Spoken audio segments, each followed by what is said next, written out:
બનાસકાંઠામાં પશુઓ માટે ઘાસચારો ગામો સુધી પહોંચ્યો। જળબંબાકાર બાદ જિલ્લામાં તારાજી સર્જાઈ હતી। સુઈગામ, વાવ, થરાદ અને ભાભર સહિતના ગામોમાં ખેતરો તરબોળ થયા હતા।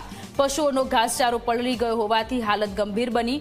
47 ટ્રકો ભરીને રાજકોટથી થરાદ મોકલવામાં આવ્યો ઘાસચારો। વિધાનસભા અધ્યક્ષ શંકર ચૌધરી અને પૂર્વ સાંસદ પરબત પટેલ ઉપસ્થિત રહ્યા છે। બનાસકાંઠાના હાલ બેહાલ થયા છે। જળબંબાકાર બાદ જિલ્લામાં તારાજીના દ્રશ્ય સામે આવ્યા ત્યારે પશુઓનો ઘાસચારો પલળી ગયો હોવાથી હાલત વધુ ખરાબ થઈ હતી।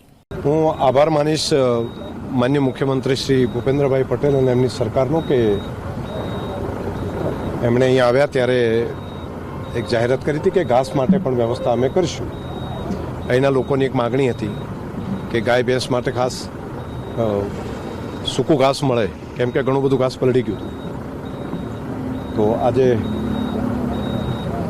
થરાદ તાલુકાની અંદર આપ જોઈ રહ્યા છો મોટા પ્રમાણમાં ટ્રકો આવી છે અને આ ઘાસ દરેક ગામ સુધી પહોંચાડવા માટેનું આગળ વધારી રહ્યા છીએ। અને આ પૂર વધારે આવવાના કારણે માલને પશુને ખૂબ તંગી ઘાસચારાની હતી, એટલે માન્ય શંકરભાઈ સાહેબે અમારા ગામમાં ઘાસ પોખતો કર્યો છે અને બધા વિસ્તારમાં ઘાસ પોખતો પશુઓ માટે કરેલું છે।